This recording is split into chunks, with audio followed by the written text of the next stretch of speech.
Buenas tardes. En primer lugar, darle la bienvenida a la Sala Guitarte de la Real Academia de Bellas Artes de San Fernando en la inauguración de un curso de conferencias que van a versar sobre la obra del escultor Mariano Benlliure. Han sido organizadas por la Fundación, por el Ayuntamiento y también por la Academia. Hay una pequeñita exposición de obras de la Academia de Mariano Benlliure, que pueden ver si quieren cuando salgan. Y para la presentación de la conferencia, del ciclo, de los contenidos que tiene y de los especialistas, le cedo la palabra a don Luis Batanero, que es director general de Patrimonio Cultural.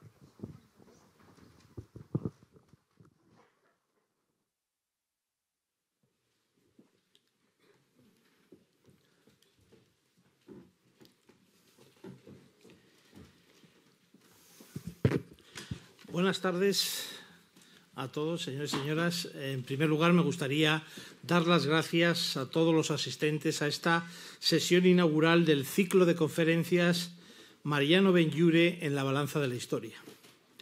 Igualmente, me gustaría transmitir mi agradecimiento a la Real Academia de Bellas Artes de San Fernando por acoger el ciclo, así como a la Fundación Mariano Benlliure y en especial a su vicepresidenta, Lucrecia Enseñat Benlliure, por la coordinación científica del mismo. También agradecer a la Real Academia que haya hecho este pequeño esfuerzo de montar en tiempo récord una pequeña exposición sobre Mariano Benlliure que tendrán la ocasión de poder disfrutarla al salir de aquí. Esta tarde damos inicio a una de las actividades del año Benlliure, un programa cultural que permitirá a los madrileños disfrutar de la obra de uno de los escultores más insignes para esta ciudad, don Mariano Benlliure. En este año 2022, en el que se cumplen 160 años de su nacimiento en su ciudad natal de Valencia y 75 años de su muerte en Madrid, Benlliure es el protagonista. Desde el Ayuntamiento de Madrid hemos querido celebrar esta efeméride no solo con por las extraordinarias cualidades plásticas del escultor, en las que sin duda hablará este ciclo, sino también por su trabajo incansable en engalanar los espacios públicos, calles y parques de Madrid con su producción monumental. Así, su obra ha desempeñado un papel determinante en la configuración de la fisonomía urbana de la ciudad en general y de algunos espacios concretos en particular, como es el recientemente declarado por la UNESCO Patrimonio Mundial, el Paseo del Prado y el Jardín del Buen Retiro. El programa de actividades que hemos diseñado se desarrollará desde abril a diciembre y rendirá homenaje al escultor con visitas guiadas por sus principales conjuntos monumentales, o con este ciclo de conferencias que nos permitirá profundizar en su vida, conocer sus relaciones personales y estudiar su obra desde distintos puntos de vista: la parodia y el humor en su época, la innovación y la modernidad, la diversidad y el virtuosismo técnico de sus propuestas o la autenticidad de su obra. Durante el próximo mes de junio, en el Parque del Retiro, acogerá asimismo un ciclo de conciertos veraniegos al ritmo de estilos propiamente españoles como la zarzuela y de otros importados con peculiares adaptaciones como el swing o el jazz, que nos trasladarán a las noches de los años 20 y 30 del siglo pasado, disfrutando, como Benlliure lo hizo, de un patrimonio musical y sonoro de primer nivel. Junto a lo anterior, se ha programado también un conjunto de iniciativas exclusivamente diseñadas para los niños y las familias, itinerarios interactivos, espectáculos musicales, todas ellas concebidas para despertar el interés, la valoración y el aprecio de los más pequeños por el patrimonio cultural madrileño. Un patrimonio que, para poder ser disfrutado, ha de ser debidamente atendido a efectos de conservación, y la producción escultórica de Mariano Benlliure no podía dejar de ser, en este año 2022, foco principal de la intervención para el Ayuntamiento de Madrid. Por ello, a lo largo de toda la anualidad, desde la Dirección General de Patrimonio Cultural del Ayuntamiento, que yo dirijo, desarrollaremos un exhaustivo programa de limpieza y restauración de los monumentos de titularidad municipal, obra del valenciano. Más de una quincena de enclaves escultóricos serán restaurados, teniendo especial interés por su naturaleza y metodología, la propuesta que en estos momentos se ejecuta en el monumento al Teniente Ruiz y que se va a acometer en el Monumento General Martínez Campos en El Retiro. Todo esto y mucho más es el Año Benlliure, una ocasión única para que todos los públicos, mayores y pequeños, expertos o legos en la materia escultórica, puedan disfrutar del rico patrimonio de la ciudad de Madrid. Para terminar, simplemente me gustaría reiterar el agradecimiento por su compañía, especialmente a aquellas instituciones que con su continua colaboración han hecho posible el diseño y ejecución de este programa de la conmemoración de la Fundación Mariano Benlliure y la Real Academia de Bellas Artes de San Fernando. Muchas gracias a todos. Doy la palabra ahora a Lucrecia Enseñat Benlliure, directora del ciclo de conferencias.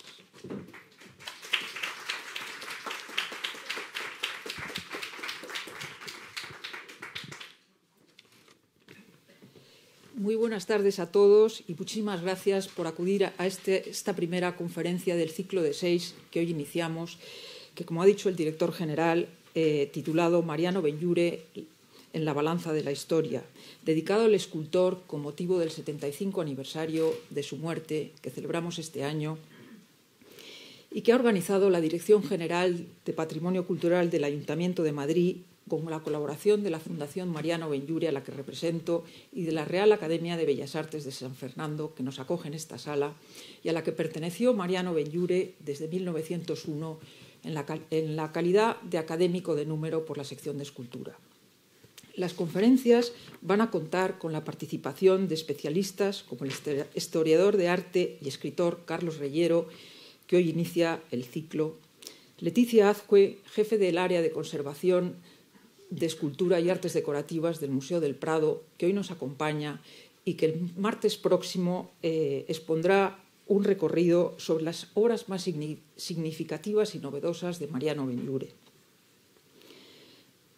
Juan Luis Moraza, que como escultor nos hablará de las aportaciones de Benlliure a la escultura monumental. Blanca Pons Sorolla, investigadora independiente y destacada especialista en la obra de su bisabuelo, el pintor Joaquín Sorolla, que seguramente nos emocionará conversando sobre la estrecha relación de amistad entre Mariano Benlliure y Sorolla y el paralelismo entre los éxitos que alcanzaron en su trayectoria artística. Yo misma, que hablaré de la relación de Mariano Benlliure con la Hispanic Society y la enorme colección de obras que alberga del escultor. Un trabajo de investigación que realizamos conjuntamente Leticia Azcue y yo, y que tuvo como fruto la reciente publicación de un libro, Mariano Benlliure y Nueva York.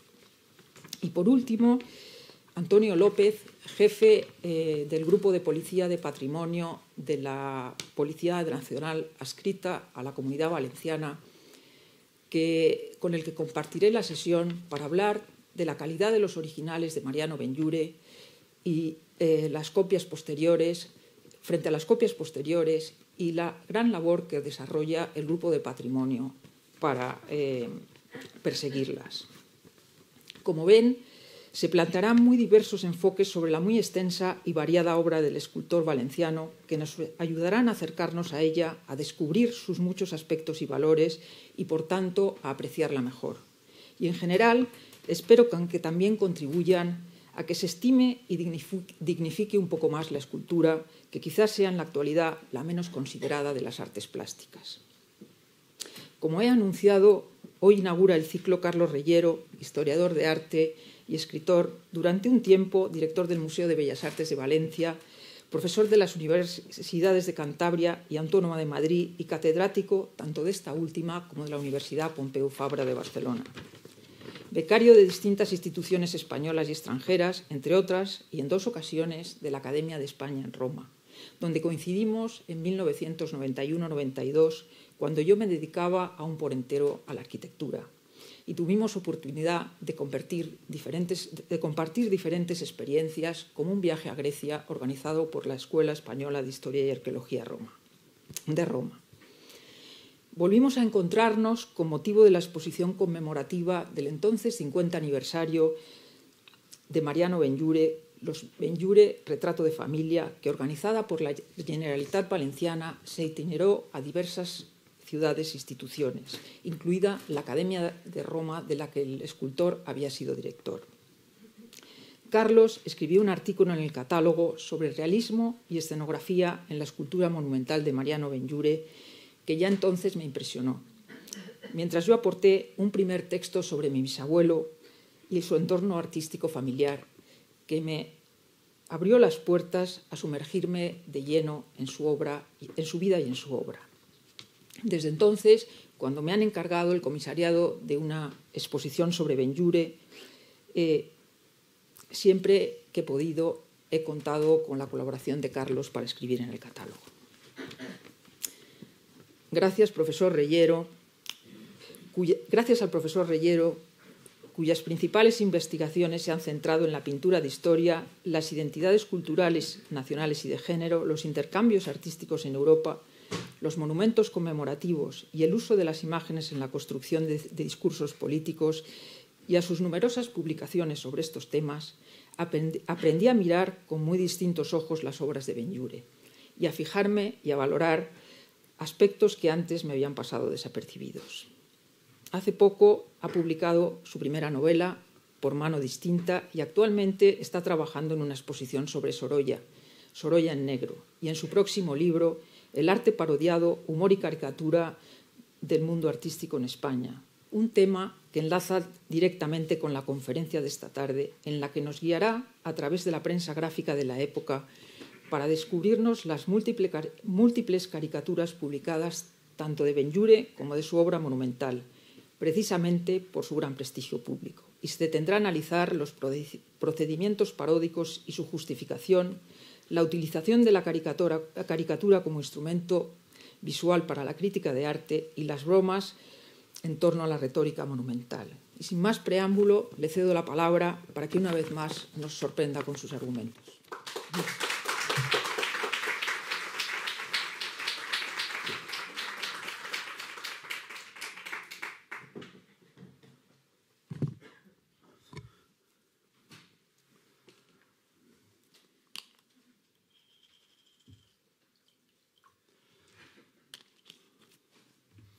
Señoras, señores, muy buenas tardes.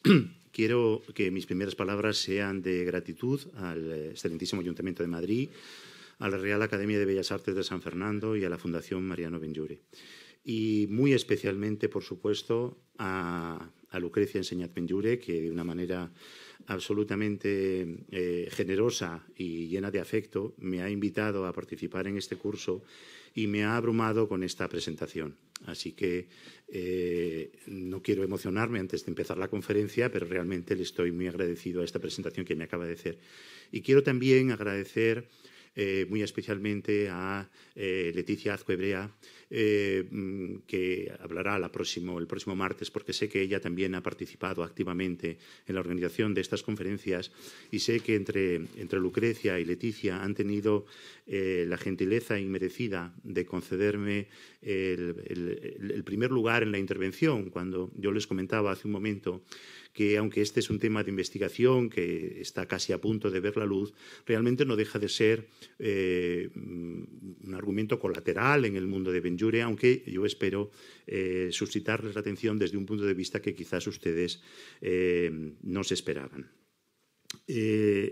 La caricatura del escultor en la prensa gráfica, del artista en general y de su obra, es una consecuencia de su fortuna crítica. Es decir, que los medios de comunicación se hacen eco, en general, de aquellas figuras que tienen una presencia entre el público destinado a leer esas revistas. El artista ocupa una posición prestigiosa realmente, popular en el imaginario social desde el siglo XIX, desde la segunda mitad del XIX sobre todo, y desde los primeros años del siglo XX y en los años principios del siglo XX mucho más que quizá hoy en día, ¿no? Tiene que ver con un fenómeno que a mí me interesa y que quizá aborde en más detalle en el futuro, y es la conversión de la cultura en ocio, en entretenimiento. Ese es un fenómeno completamente moderno, ¿no? Porque las grandes creaciones culturales, la literatura, la música, las artes plásticas, de todas ellas, el arte es la última que se convierte en un entretenimiento. Empieza a ser un entretenimiento cuando aparecen las exposiciones. Las exposiciones de arte en el siglo XVIII empiezan a ser un lugar donde la gente va a ver imágenes, a comentar, también a verse, también a charlar, a pasar la tarde. Y eso es una cosa nueva porque el arte está ligado a las grandes ideas, a los grandes pensamientos, está ligado al poder y muy especialmente la escultura, que está ligada además a la permanencia de ese poder, mucho más quizá que la pintura. Sin embargo, empieza a entrar en ese espacio del mundo burgués que es el del entretenimiento. Hoy es impensable no asociar la cultura con el entretenimiento, pero eso no quiere decir que no sea importante. El entretenimiento es una de las grandes conquistas sociales, ¿no? El ocio, aquello que hacemos por placer. Y eso no es un desmerecimiento de la obra de arte ni de la escultura como tal. Realmente son los actores y las actrices tuvieron más fortuna que los artistas. Indudablemente, cuando uno consulta revistas ilustradas del XIX y especialmente de caricatura, por supuesto las actrices ocupan un lugar fundamental y también los actores, porque, claro, eran personajes que estaban mucho más ligados a personajes concretos y tienen mucha más importancia. Pero ya digo que los artistas tienen cada vez más presencia en esas revistas y construyen de alguna manera un imaginario sobre lo que representa el artista y sobre lo que representa el escultor, que no siempre responde a la realidad, pero sí que contribuye a crearlo, ¿no? La caricatura, por otra parte, de artista, también subraya la importancia de lo individual, ¿no? Hoy damos mucha más importancia a lo colectivo. Las grandes creaciones culturales de nuestro tiempo son colectivas, las grandes empresas son colectivas, ¿no? Pensemos en una película, por ejemplo, o en las grandes creaciones culturales, en las grandes empresas culturales, en una exposición, en un trabajo, en una gran institución. No se puede hacer solo con una sola persona, ¿no? Sin embargo, en el imaginario occidental sigue estando muy presente esa idea del individuo. Y la caricatura lo que fuerza precisamente es la personalidad del individuo, ¿no? Los rasgos, es decir, tendemos a suponer que nosotros reconocemos la personalidad de un individuo a través de los rasgos, ¿no? La idea de que el rostro es el espejo del alma, la mirada, los ojos, el rictus de la boca, la forma de mover las manos. La caricatura lo que va a hacer es exagerar todo eso, ¿no? Porque es la manera de presentar la personalidad. Es decir, aunque es cierto que la fotografía, los fotógrafos también contribuyen a ello, la caricatura, sin duda, nos transmite una idea de quiénes son esos personajes, ¿no? Entonces, quiénes son también esos escultores. Como digo, la caricatura de personajes concretos no es indigna ni supone una censura, sino es algo totalmente amable y con una vocación de comunicación realmente, ¿no? En revistas humorísticas de toda índole, donde se habla mucho de arte, se habla mucho de espectáculo, aparecen muchos artistas, ¿no? Generalmente se suele glosar su figura en prosa o en verso junto a la caricatura, como vemos aquí, en unas cuantas seleccionadas fundamentalmente he escogido en esta primera serie de una revista catalana de La Tomasa. Algunas de ellas suelen tener, como digo, un complemento que no es necesario para comprender la imagen, ¿no? Son unos ripios que suelen hablar del artista, ¿no? En las que están editadas fuera de Madrid, en Madrid, por ser la capital, evidentemente aparecen escultores de diversas procedencias que tienen una presencia en la capital, como es lógico, y en las que se editan fuera de Madrid, que también, por supuesto, en Barcelona y en otras ciudades también existen, pues se prefieren los artistas locales, ¿no? Naturales de la localidad donde se edita la revista. Por ejemplo, en la revista Café con Gotas, editada en Santiago de Compostela, pues aparece una caricatura de Juan San Martín, caracterizado con una gran cabeza. Ahora hablaremos de este tema de la cabeza, que es tan importante, y tiene unos versos que dice: escultor inspirado ya en su frente, el laurel de la gloria ve lucir. No todas las naciones como España tienen su San Martín. Como digo, en Barcelona, dada la importancia de los grandes escultores catalanes del XIX, pues aparecen muy, muy frecuentemente. El procedimiento más común de caracterizar a un artista, como acabamos de ver en esta imagen anterior, es la cabeza grande en un cuerpo pequeño. Es como un cabezudo, ¿no? La caricatura de un artista y de escultor, es uno más, es un cabezudo. Se añaden también los gestos de esculpir o modelar, a veces también algunos atributos, los objetos con los que trabaja, ¿no? La cuestión de la importancia de la cabeza tiene que ver con la frenología. La frenología es una pseudociencia que estudia la relación entre el carácter de los individuos y la forma del cráneo y de la cabeza, que fue muy popular entre algunos escultores del siglo XIX. Por ejemplo, el escultor francés Jean-Pierre Dantin es autor de muchos retratos caricaturescos, es decir, que no son caricaturas sobre piezas o sobre el mismo, sino él mismo hace esculturas con forma caricaturesca, que fueron realizadas aproximadamente entre el año 27 y 1869 y que fueron muy populares en París. Se expusieron en una sala que era conocida por el Museum d'Antanorama, donde incluso se podían conseguir copias, ¿no? Se podían conseguir copias de esas esculturas prueba de que eran unas figuras muy populares. Esta litografía realmente de Granville es realmente una caricatura sobre la caricatura, ¿no? Es una parodia de las propias piezas, ¿no? El propio Dantin, por lo tanto, interpretó a los genios como figuras alienadas, ¿no? Esta idea de que el genio es un ser anormal, digámoslo así, también está muy presente en toda la cultura visual, en toda la cultura en general del siglo XIX. Sin embargo, tiene, a pesar de ese carácter, un sentido positivo. Quería hacer un inciso con esta imagen porque la cabeza grande se relaciona con una inteligencia superior, es decir, que no solamente la cabeza grande es un elemento de la caricatura, sino que incluso en la creación artística de los escultores también se tiende a hacer una cabeza grande, ¿no? Hay un estudio del siglo XIX que dice: nadie alcanzará justamente el título de hombre grande ni en virtudes, ni en letras, ni en armas, sin poseer una cabeza grande. La escultura que hace David Anger de Goethe es una cabeza sobrehumana. La que hace Benjure de Goya, que conocemos, además haciendo alusión precisamente del cabezón, porque es algo que se ha convertido ya en un término familiar, ¿no? Es también por la genialidad del propio Goya. Incluso Juan Cristóbal en el monumento también escoge la cabeza, que parece una cabeza gigantesca para aludir al genio, ¿no? En cierto modo, por lo tanto, la caricatura gráfica como manifestación visual destinada a un consumo rápido no lo debemos olvidar nunca. Es decir, yo a la hora de seleccionar estas imágenes aquí estoy haciendo una manipulación que me gustaría que no confundiesen, porque la caricatura es un material efímero. Entonces, no podemos otorgar a una caricatura el mismo papel de un texto legislativo o ni siquiera de un texto crítico o teórico, ¿no?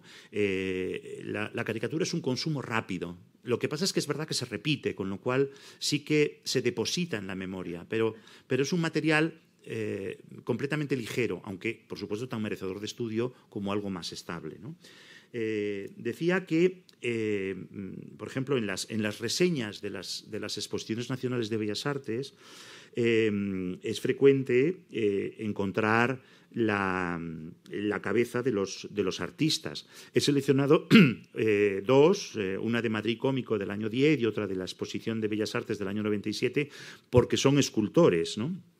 Pero podríamos encontrar otras también de pintores. No es tan frecuente, evidentemente, ya como ha comentado Lucrecia Enseñat, la pintura es el gran arte que triunfa a fines del siglo XIX, pero la escultura también está muy presente. Realmente estas imágenes que vemos a Benjure, a Querol, a Inurria, a Trilles, a Garrido, a Centenac, a varios escultores que exponen en esos años, están casi un poco alejándose de lo caricaturesco, en cierto modo. Quizás la de Benlliure es precisamente una de las más caricaturizadas, ¿no?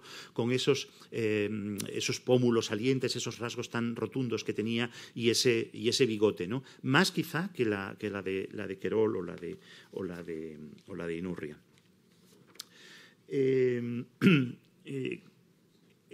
Quizás el escultor más caricaturizado es Benlliure. No lo digo solamente porque hoy tratemos de él especialmente, sino porque realmente el gran número de monumentos, la fama que tuvo, hizo que fuese el más. Pero hay otro escultor donde también está muy presente en la prensa gráfica de muchos modos, que es Agustín Querol, que es un poco el adversario, digamos, estético de Benlliure.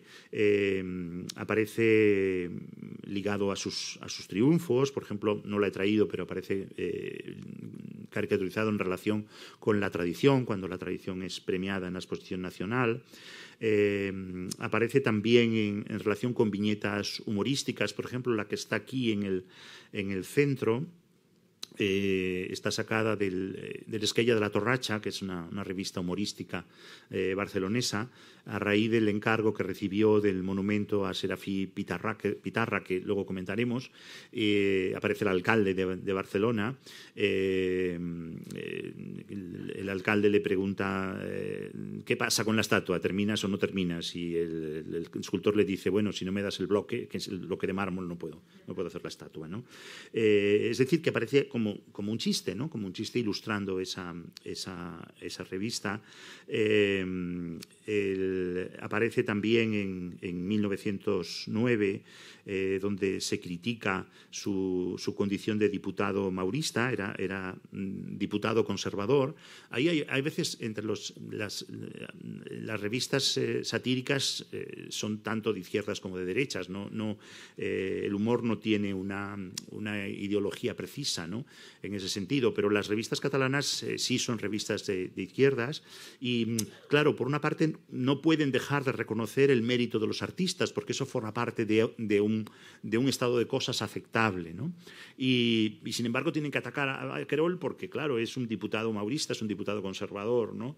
Y ahí, en esa tensión, pues se mueven muchas veces algunas críticas, ¿no? Entramos ya en el caso de Benlliure. He comentado antes varias imágenes que aparecen en la tomasa de escultores famosos. En Madrid juega un papel similar al que tiene la tomasa. Muchas veces se imitan las revistas, es decir, una línea editorial de una revista en una ciudad, a veces en París, se imita en Madrid, se imita en Barcelona, o desde Barcelona pasa a Madrid o al revés. Es decir, eso es habitual como sucede hoy. Es decir, cuando un producto cultural tiene éxito, pues se imita de la misma manera. En Madrid, la revista, digamos, que tiene un cierto paralelismo de diseño con la tomasa es el Madrid Cómico, que tiene en su portada siempre caricaturas de personajes célebres, artistas o actores o actrices, ¿no? Son los personajes populares de la vida social de Madrid en el fin de siglo. Ahí, en 1891, aparece Benlliure. He tratado de seleccionar algunas fotografías más o menos, aunque seguramente que todos de ustedes o muchos de ustedes conocen bien los rasgos físicos de don Mariano, pero es interesante porque yo creo que en algunos casos lo he comprobado, en otros no lo he comprobado, que el caricaturista tiene presente siempre la fotografía. De hecho, la fotografía también como un lenguaje visual que no está a la altura de la gran pintura, de la gran escultura, se pone en paralelo muchas veces con la propia caricatura. Y yo creo que utilizaban esas fotografías, ¿no? Y bueno, claro, yo he seleccionado algunas que en algunos casos me parece que está más cercana a la caricatura y en otros menos, pero bueno, un poco para que tengan presente cuál es esa imagen. En este caso es un Mariano Benlliure muy joven todavía, ¿no? Pero yo creo que se ve un poco esa transformación. Aparece también en relación con una escultura bien conocida, de la que se ha mencionado antes, que es la escultura del Teniente Ruiz. Yo no creo que hiciese una escultura de ese tamaño nunca Benlliure, pero es una manera de aludir a una pieza que era en ese momento que había tenido un determinado reconocimiento. A través de la fototeca del Instituto del Patrimonio Histórico Español, he conseguido reunir un cierto número de caricaturas que aparecen fotografiadas en ese archivo y cuyo destino realmente desconozco, pero yo creo que es interesante un poco para ver cómo se va construyendo ese personaje, es decir, para ver que el personaje Mariano Benlliure realmente es muy, muy familiar. Una está firmada por un tal Montani en 1894, se lee perfectamente, a mi querido amigo Mariano, pero yo no sé quién es ese Montani, no sé si Lucrecia conocerá al Montani, yo he tratado de investigar. Lo más que me he acercado a saber de un tal Carlo Montani, que supongo que será era el director del periódico Le Folchetto, que es un periódico italiano del que habla un artículo de Augusto Giandolo, perdonen este inciso, digamos, de erudito, que no sé hasta qué punto a ustedes les importa, pero a mí como investigador pues también creo que es interesante aportar este tipo de datos, ¿no? Y bueno, si tiene que ver con el periódico Le Folchetto, pues seguramente que está en relación con algo de Italia, seguramente, ¿no? Es relativamente frecuente caricaturizar al artista en el momento de su trabajo.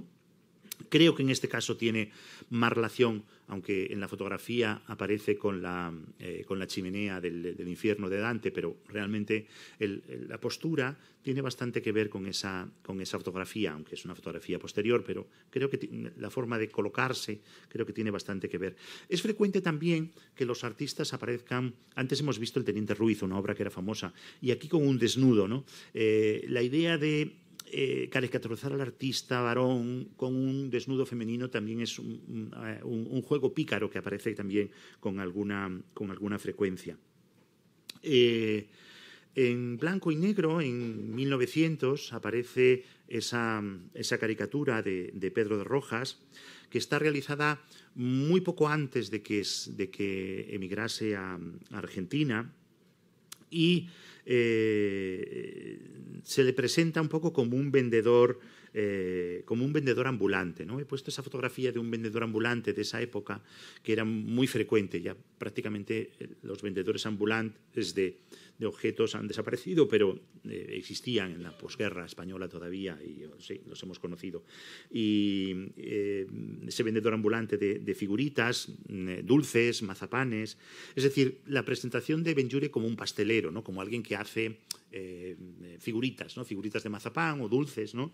Es como le presentan y le caricaturizan. Pero yo, insisto, creo que no es una crítica, sino es una caricatura más bien amable.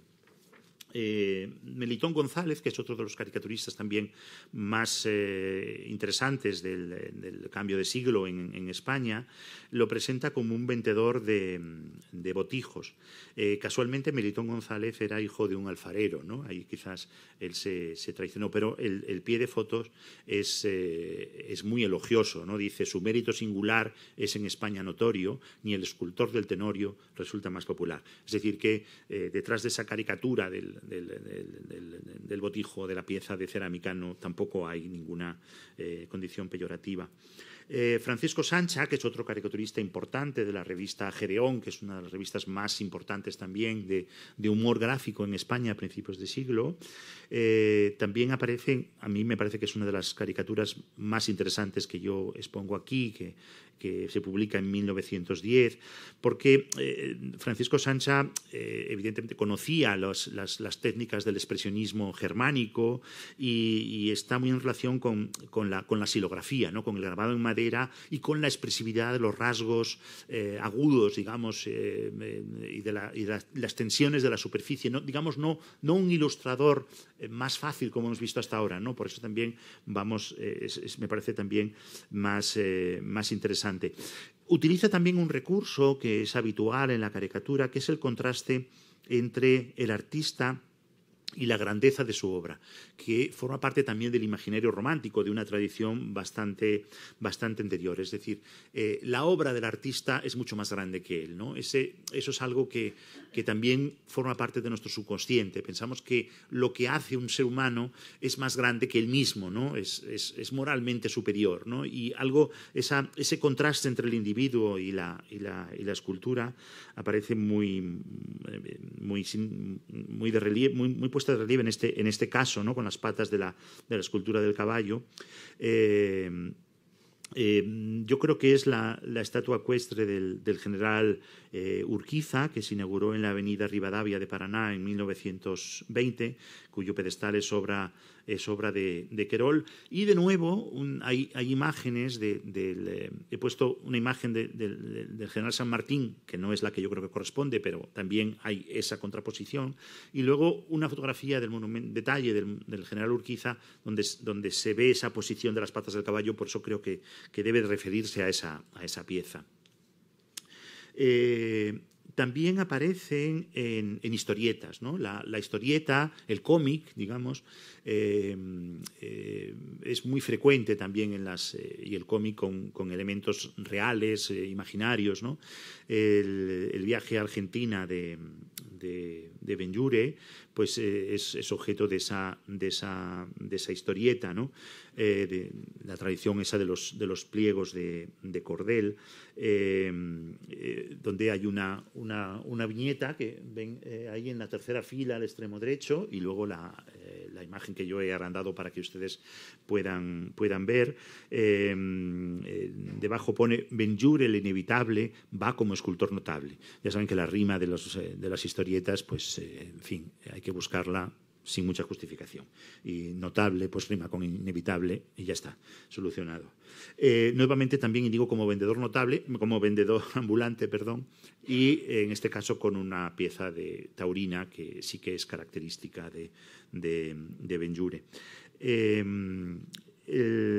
Hay otra fotografía en la fototeca del Instituto del Patrimonio Histórico Español de Moyano, con un pie que dice: aquí vengo, dijo un día, y vino con tal empuje que desde entonces Madrid es la villa de Benlliure, se muere un señor de pronto y a las 2 horas lo esculpe. Hablando de la habilidad de Benlliure, de la facilidad de la ejecución, ¿no? Esa facilidad, realmente una escultura sí tiene un proceso muy largo de ejecución, ¿no? Realmente no deja de ser, pero la idea de la rapidez es un mito de la época, ¿no? Que es una contaminación de la pintura, porque en la pintura se valoraba la rapidez, la inmediatez, ¿no?, ligado a las tendencias impresionistas y postimpresionistas. Una escultura necesariamente, aunque sea modelada, requiere mucho más tiempo, pero digamos, para halagarle, para fomentar esa idea, se subraya esa idea de la rapidez. No sé si es Manuel Alonso Moyano el autor de la caricatura. Indudablemente también, no me voy a extender en este aspecto técnico de cómo se construyen las caricaturas, pero evidentemente este juego de planos negros y blancos también forma parte de los discursos más avanzados de la modernidad en el arte gráfico de la época. Otra fotografía también del Instituto de Patrimonio Histórico Español es esta de un tal Majandrón, que tampoco sé quién es. Parece de los años 20 por los rasgos físicos que tiene el propio Mariano. Parece un hombre como en torno a los 60 años, ¿no?, que tiene 2 atributos significativos, que son, por una parte, el puro y por otra parte el toro, que están muy ligados realmente a su personalidad, ¿no? La idea de retratar a individuos con el momento de fumar es algo que está ligado a la idea de la naturalidad y la idea de la inmediatez. Hoy ya no fumamos, fumar se ha convertido en una cosa absolutamente fuera de nuestro mundo, pero el fumar da una sensación de naturalidad, de inmediatez, de confianza, ¿no?, de alguna manera. Y hay fotografías de Benlliure fumando, hay autocaricaturas de Benlliure fumando, y aquí también se le coloca fumando, nuevamente con esa figura femenina que es como el humo del cigarro que se dibuja en el aire. El Blanco y Negro puede publicar en el año 32 una caricatura que en este caso seguro que está relacionada con esa fotografía publicada también en ABC en el año 31. por otra parte está la cuestión de las autocaricaturas. Hasta ahora he hablado solo de caricaturas de otras personas sobre el artista, ¿no? Realmente conocemos un gran número de autocaricaturas de artistas del siglo XIX, desde los comienzos de siglo.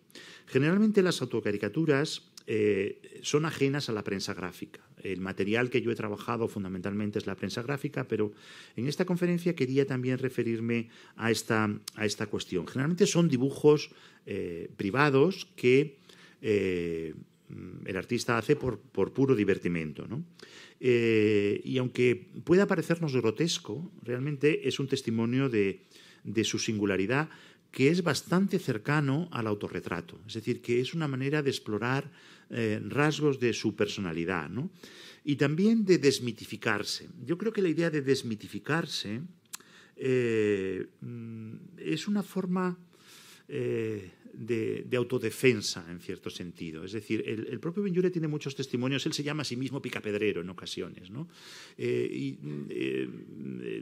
Sorolla también sucede lo mismo. Digamos, son vanidosos porque tienen el orgullo de creadores, pero al mismo tiempo no quieren parecer presuntuosos. No quieren parecer presuntuosos, por muy orgullo que tengan de lo que son y de lo que hacen y de su reconocimiento. Y yo creo que la caricatura se inserta un poco ahí, ¿no? Diciendo, bueno, si tengo las orejas grandes, me hago las orejas grandes. Si tengo unas facciones muy duras, me las hago duras. Es decir, no buscan embellecerse, ¿no? Como diciendo, bueno, me voy a reír un poco de mí mismo, porque reírse de uno mismo también es algo que tiene su punto liberador, ¿no? Por eso digo, yo creo que estas imágenes tienen indudablemente un punto de ambigüedad, ¿no? Y probablemente resulten más perturbadoras para nosotros en el ojo contemporáneo que lo eran para ellos, ¿no? En el caso de Benlliure, yo creo que se pueden distinguir dos tipos de autocaricaturas.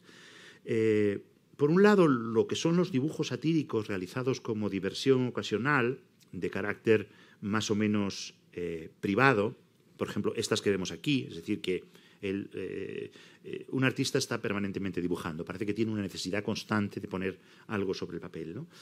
Por ejemplo, la que hizo con motivo del viaje a Venecia en 1885, esa donde aparece como Rex Mundi, ¿no? Rey del mundo, pero realmente con esas orejas grandes, ¿no? Es decir, que no subraya su vanidad, como digo, o con Lucrecia Arana y con su hijo en el Hotel Ritz en Madrid en 1919. Como digo, esas serían caricaturas privadas, limitadas a su entorno más íntimo o a su familia o incluso a él mismo, ¿no? Como una manera de entretenerse.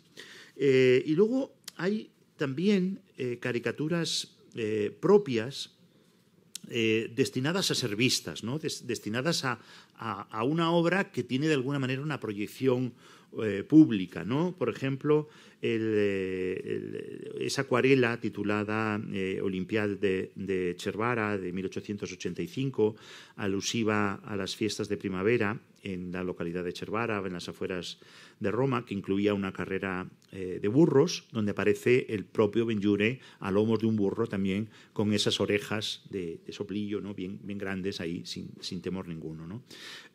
O aparece también composiciones de temas taurinos, por ejemplo, como cofrade honorario de la oración de la tarde, por ejemplo. Ahí se describe a sí mismo como picapedrero que levanta la copa y brinda por sus colegas de la cofradía, ¿no?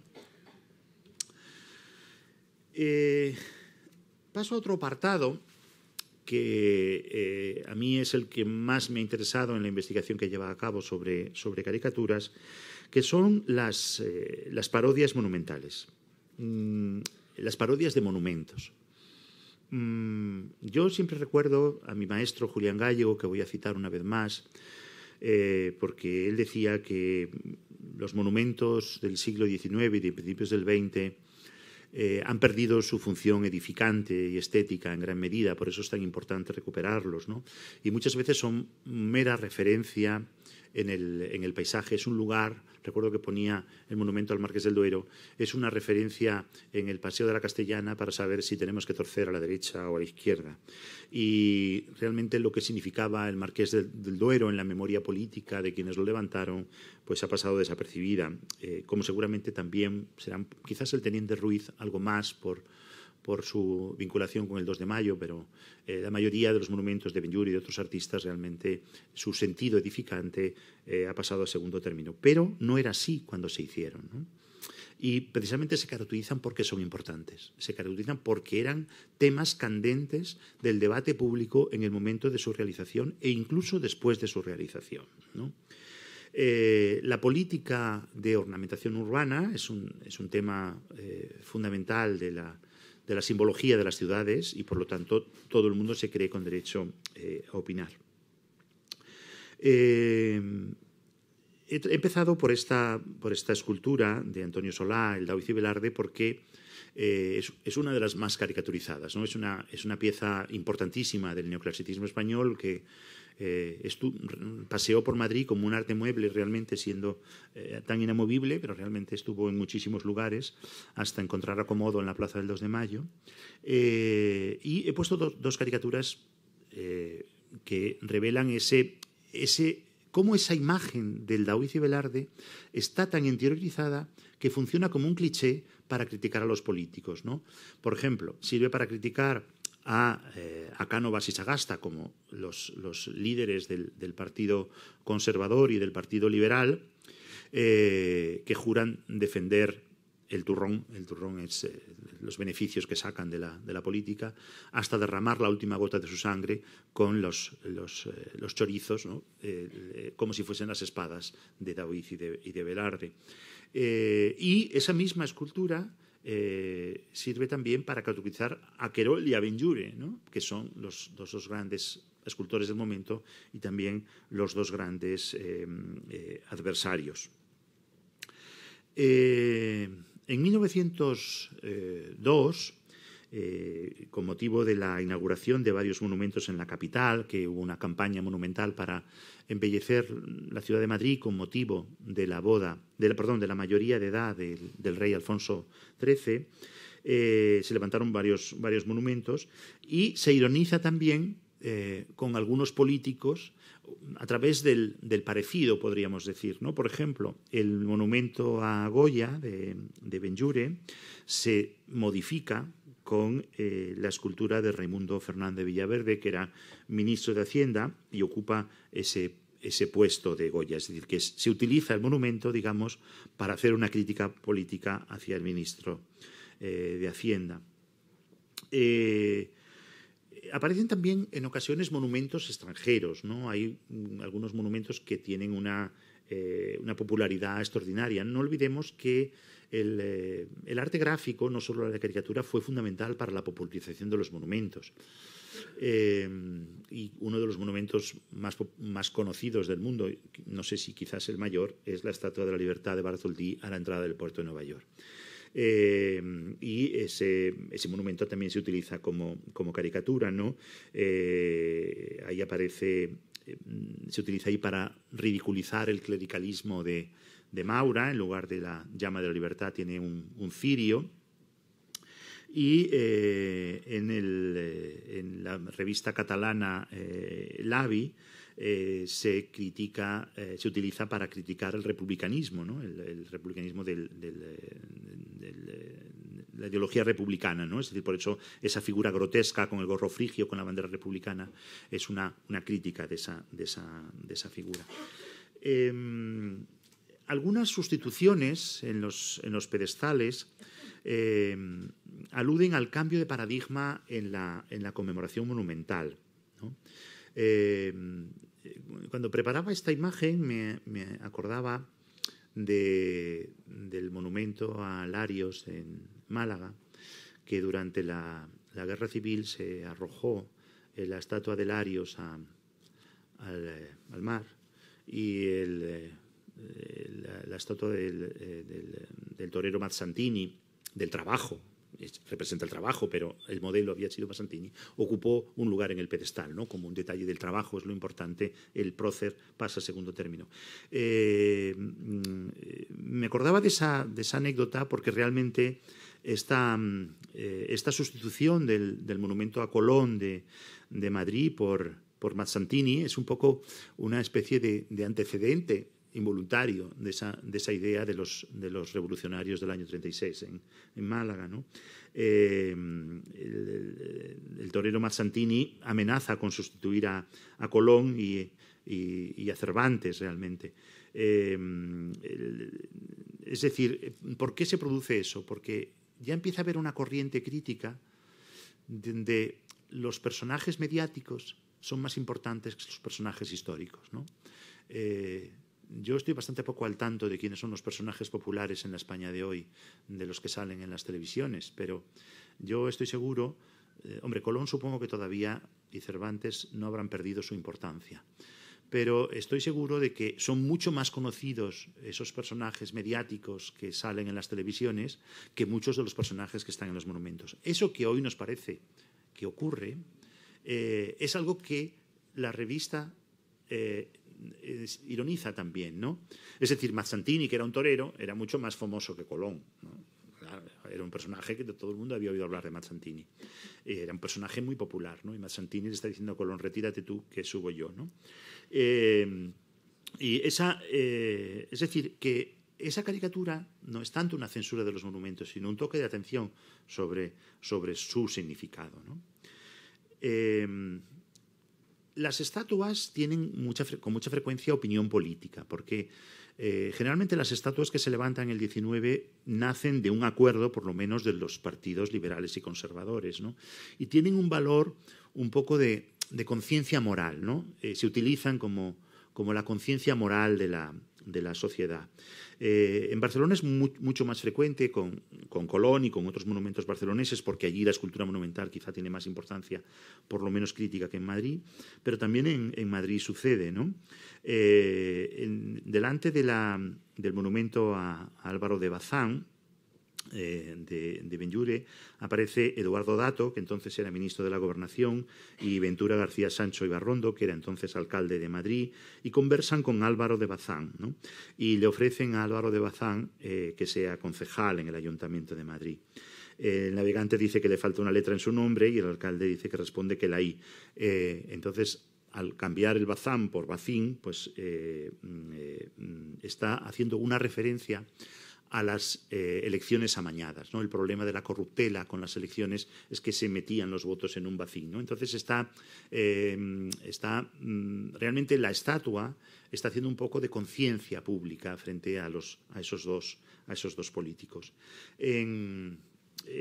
Canalejas también le pregunta a Gayarre, este es el monumento a Gayarre en el Roncal, que a mí me parece una de las obras maestras de Benlliure, no solo de Benlliure, sino de toda la escultura europea de su tiempo. Es una escultura absolutamente prodigiosa, también beneficiada en su estética por estar en un cementerio pequeñito al pie de los Pirineos, con lo cual tiene un escenario verdaderamente casi operístico. Pese a todo, aunque está lejos, es una pieza conocidísima por toda la sociedad culta de Madrid, naturalmente, y aparece ahí, realmente es como el fantasma de Gayarre que aparece ahí delante de su tumba, y Canalejas le pregunta ante el mausoleo si ha cantado bien Canalejas, ¿no? Y el tenor dice, le ha faltado el do de pecho. Es decir, nuevamente aparece la conciencia, la escultura como conciencia de lo que debe ser la acción política. Como he dicho antes, uno de los que más se utilizan precisamente como conciencia, de los monumentos más utilizados, es el Colón de Barcelona, ¿no? Se coloca la capa para protegerse del despilfarro. Tengo muchísimas imágenes, porque este es un tema que he trabajado de forma independiente, y hay cantidad de caricaturas y de viñetas en relación a la imagen de Colón, pero bueno, solo he puesto alguna porque no quiero extenderme con este tema. Pero hace alusión a los gastos excesivos del ayuntamiento en las actividades lúdicas y demás. Entonces, Colón aparece, insisto, como la conciencia. En Madrid, ese papel papel lo tiene en ocasiones la figura de Cervantes. Fue el más usado porque también Cervantes es una figura que concita unidad, ¿no? Cervantes está por encima de cualquier discrepancia política o ideológica, ¿no? Es un valor universal. Y se utiliza precisamente, bueno, por ejemplo, los gastos respecto al homenaje con motivo del centenario de la publicación del Quijote. No queda satisfecho con los festejos que le hacen porque se le dedica poco dinero. No se llega a inaugurar el monumento, el que hoy está, el de Collot Valera, que está en la Plaza de España, que se dilató durante largo tiempo y que él protesta porque protesta a través de la escultura que está en la antigua Plaza de Santa Catalina delante de las Cortes, ¿no? Hay otro aspecto de la caricatura que también me parece muy interesante de llamar la atención, que es la caricatura como crítica visual del arte. Generalmente la crítica visual, la crítica pensamos siempre que es escrita, ¿no? Los críticos escriben, utilizan la palabra, pero también utilizan la imagen. Es verdad que es una imagen muy chabacana, quizá muy ordinaria, muy superficial, no tiene la sutileza de la palabra, ¿no? Pero yo creo que hay que verlo como una crítica, sobre todo de los equívocos formales, por ejemplo, ¿no? He seleccionado algunas piezas que me parecen más llamativas, especialmente de Benlliure, por ejemplo, el Teniente Ruiz, del que hablábamos antes. Una de las críticas que se suele hacer de las esculturas es que son muy teatrales, ¿no? Que gesticulan demasiado los personajes. Y esa caricatura, que probablemente es de Pablo Perellada, pero no lo sé porque no está firmada, es la pieza cuando se presentó al Salón, por eso pone 1069, que es el número que tenía en el catálogo del Salón, ¿no? Juegos malabares por el Heroico Ruiz. Es decir, que está hablando de esa excesiva gesticulación. Por lo tanto, es una crítica visual en el momento de realizarse a la propia pieza. También se critica, por ejemplo, la falta de representatividad. La representatividad, que las cosas se vean lo que son, es algo muy importante en las artes visuales destinadas al gran público en el siglo XIX. Es decir, tiene que parecer lo que es. Eso es esencial. Y cuando el espectador ve otra cosa, ya sirve para crítica. Por ejemplo, esa caricatura, un poco caricaturizada, es verdad, pero el pie es el que da la pista, del monumento a Rivera, ¿no? Que dice: es obra que honra a su autor, por más que diga cualquiera, este es Rivera el pintor o el espadachín Rivera.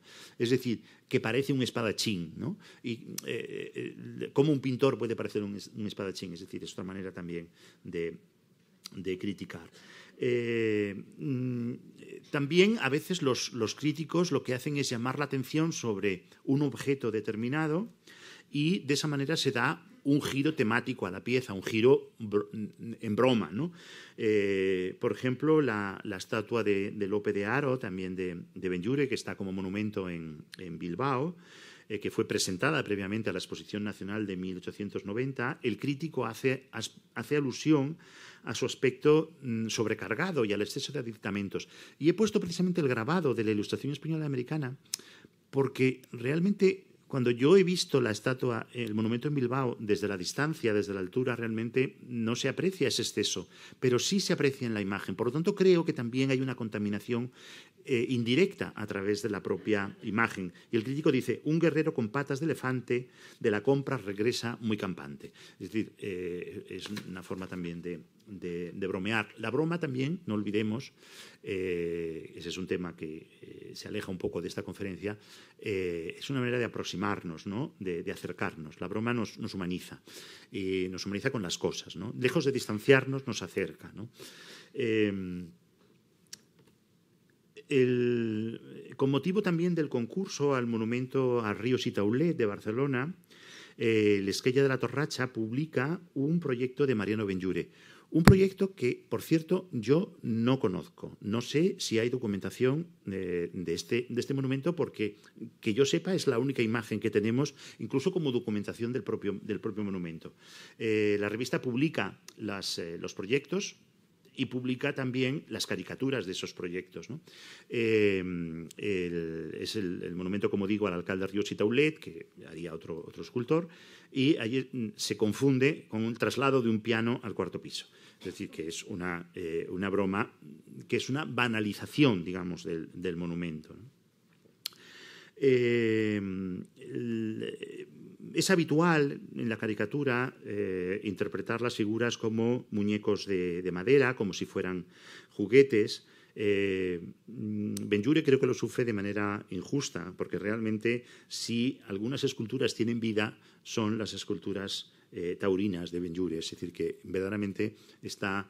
Pero forma parte de un recurso, ¿no? Lo mismo que las obras de Gustave Courbet se caricaturizaron como monigotes de madera, pues eso se sigue repitiendo, pero realmente en el caso de Benlliure realmente es muy poco afortunado dada esa vitalidad. Aunque creo que en este caso ese dibujo de buen humor es un poco...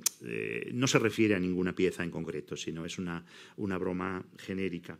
Este tipo de equívocos sobre el carácter embarado de los personajes es muy frecuente en las esculturas. Voy a poner algunas más, voy a pasar muy rápido porque me alargo bastante.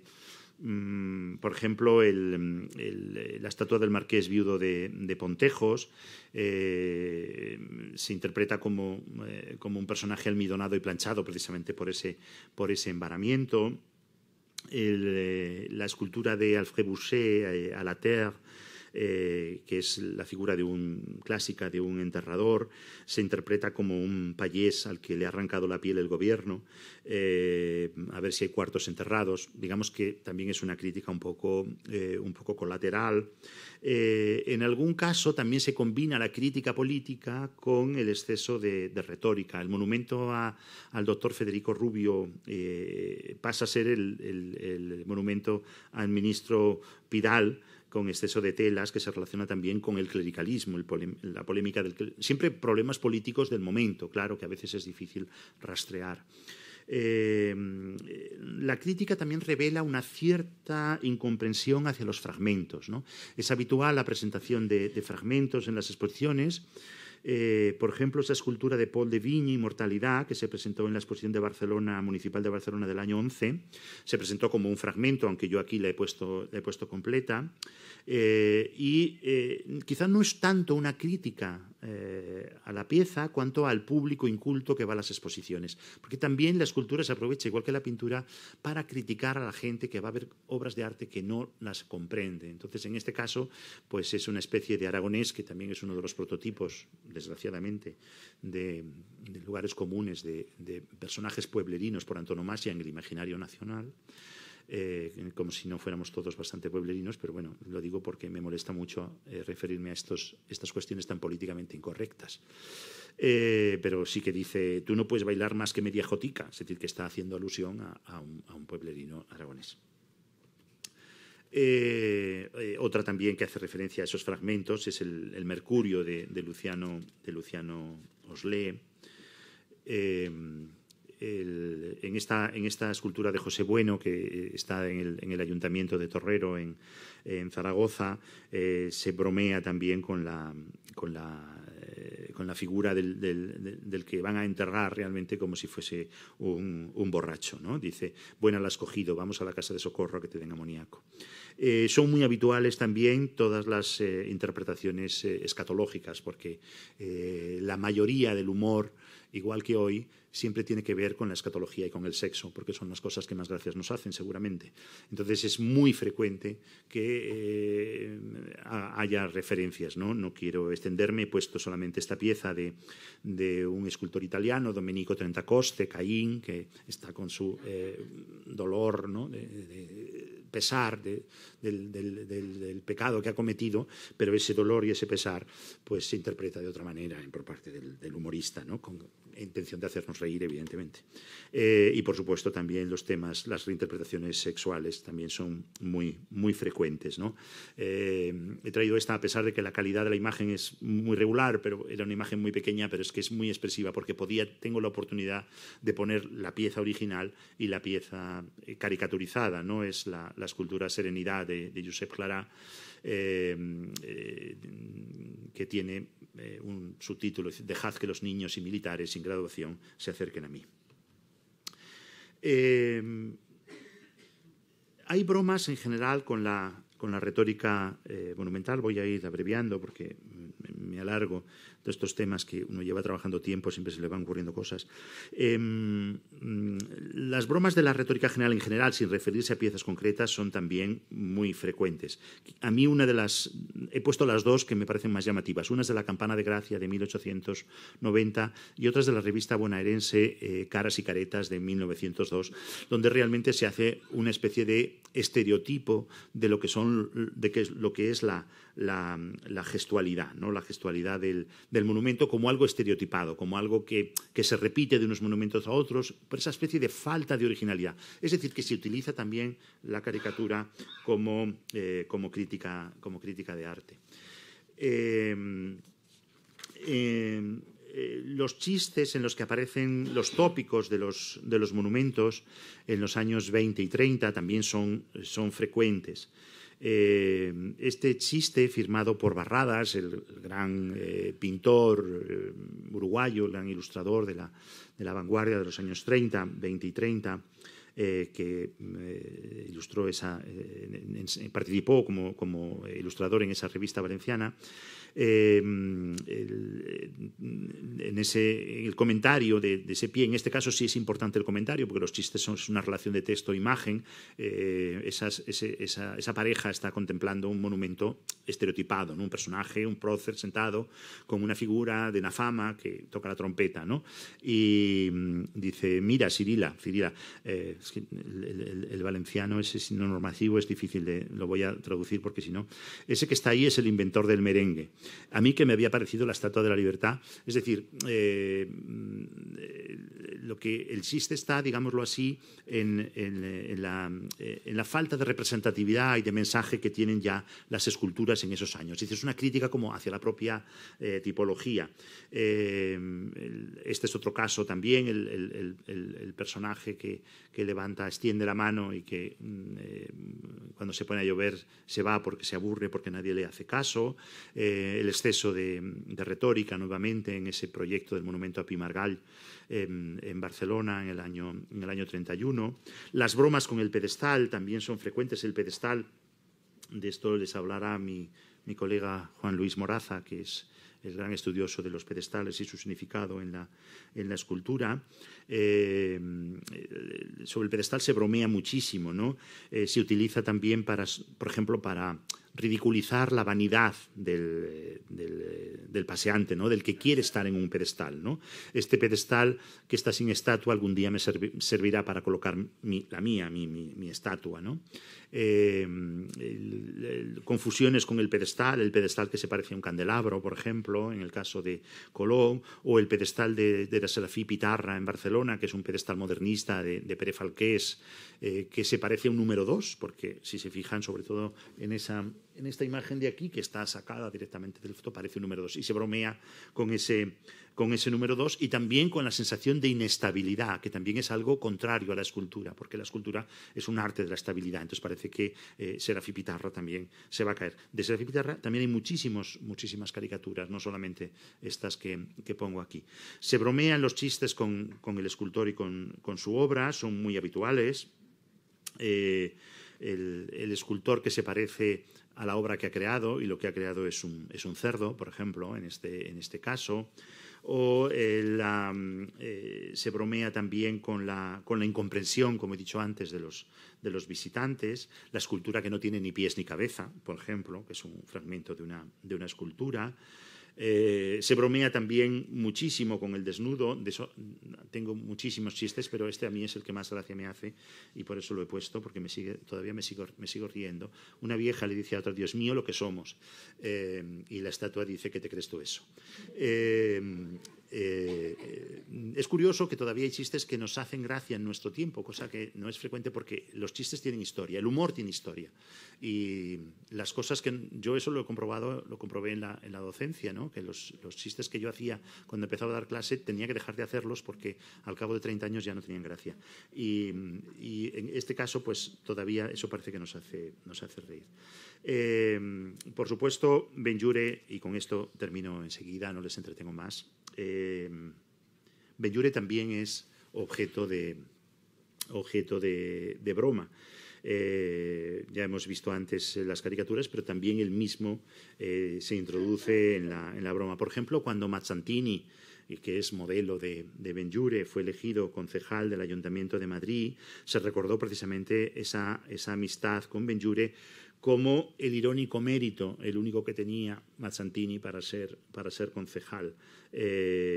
Soy culto, dice Mazzantini en el pie de foto, soy culto, amigo de Benlliure y poseo 3 idiomas y un dialecto. Es como decir que es una manera de utilizar a Benlliure como parte también del humor. Aparece también en la publicidad, ¿no? En la publicidad de Corsés Regúlez. Corsés Regúlez es una fábrica de corsés totalmente seria, es decir, que es una marca que existía en ese momento en la calle Borradores 9. Para vender los cuerpos bonitos que dejaba los Corsés Regúlez, pues se utiliza una referencia a Benlliure. ¿Cómo has de extrañar que esté de ti tan enamorado cuando parece de tu cuerpo por Benlliure modelado? Corsés Regúlez, Bordadores 9.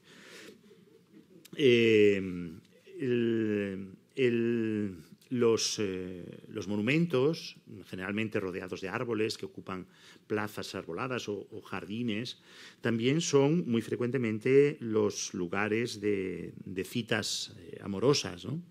De encuentros. Eso también es uno de los temas recurrentes del chiste, ¿no? El monumento al Marqués de Campo, por ejemplo, en Valencia, parece ser que era un lugar también de reunión, de encuentro entre enamorados, ¿no? Y se hace un juego con el objeto que tiene la figura del gas, que está en el Marqués de Campo, con la mecha del amor, ¿no? Es decir, que está sosteniendo la flecha del amor y se ve esas parejas, ¿no? Y ya para terminar, me voy a referir a una de las bromas más curiosas, que también me costó un poquito desentrañar, porque aunque a ustedes les parezca que realmente las imágenes se comprenden a la primera vista, hay que meterse un poquito en la cultura de la época para comprenderla, ¿no? Y esta forma parte de una revista valenciana. La mayoría de las imágenes que he puesto son de Madrid, Barcelona y Valencia, que como ciudades más importantes es las que tenían un desarrollo mayor de la caricatura. Esta es una parodia de la falla colocada saben que las fallas en Valencia se colocan por barrios, en Maestro Aguilar Perelló en el año 1932. Entonces, como ahora se reproducían en la prensa, allí se ve pequeño, pero bueno, se daba idea de cómo eran las fallas de ese barrio. La falla del Maestro, que estaba en la calle Maestro Aguilar y Perelló, es esa que está en la parte de abajo, ¿no? Y se hace una especie de parodia de la parodia, ¿no? Porque ya si la falla es una parodia de la realidad, la parodia de la falla es la parodia de la parodia, ¿no? Y se aprovecha para criticar el traslado del Nano del Job. El Nano del Job es el Nano del Job de la calle del Job, que estaba en esa zona. Esta es una fotografía antigua de ese lugar. Se utiliza como elemento identificativo de esa zona la escultura que está en Valencia de Benlliure de Rivera, ¿no? Que estaba en los jardines de la Plaza de Castelar desde el año 1905 y que después se trasladaría precisamente en el año 31, inmediatamente antes de esta pieza, a la Plaza del Poeta Llorente, donde está hoy. En fin, espero haberles dado un panorama de esta otra visión, de esta otra vertiente de la caricatura, y espero que hayan pasado un rato agradable. Muchas gracias.